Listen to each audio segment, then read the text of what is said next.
अगर मैं कहूं कि मछलियां उड़ सकती हैं, अजीब है ना?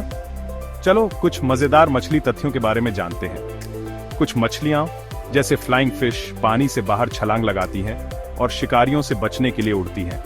और सुनो, ग्रीनलैंड शार्क 400 साल से ज्यादा जी सकती है। पैरटफिश एक बलगम के बुलबुले में सोती है ताकि शिकारियों से बच सकें। और सुनहरी मछली की याददाश्त कम से कम 5 महीने की होती है।